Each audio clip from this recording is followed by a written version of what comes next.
నమస్తే అక్క నమస్తే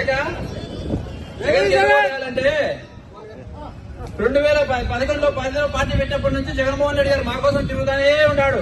మా ఈ సమస్యలు ఏముండే మా కోసం వచ్చినాడు, విన్నాడు, మా సమస్యలు విన్నాడు, నేను ఉంటానని చెప్పినాడు. చెప్పిన మాట ప్రకారం జగన్మోహన్ రెడ్డి గారు మాకు అన్ని చెప్పిన ప్రతి ఒక్క హామీ నెరవేర్చినాడు. పేద ప్రజల కోసం ఆయన 3000 కిలోమీటర్ పాదయాత్ర చేసి వాళ్ళ కష్టాలు విని మీ అందరికీ నేను న్యాయం చేస్తానని చెప్పినాడు.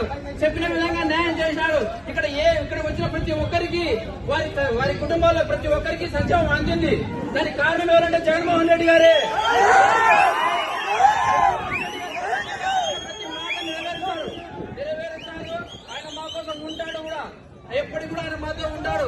మీరు అన్ని ఇప్పుడు చెప్తున్నారు కానీ మీ కుటుంబ సమస్యలేవో మీరు చెప్తున్నారు, కారణలేవో అవి మీరు వ్యక్తిగతంగా ఉన్నాయి. కానీ మీరు ఈ రోజు తెలంగాణలో కూడా చెప్పారు, నేను తెలంగాణలో ఉంటాను, మీకోసం ఉంటాను, పోటీ చేస్తానని చెప్పారు. అక్కడ పోటీ చేయలేదు.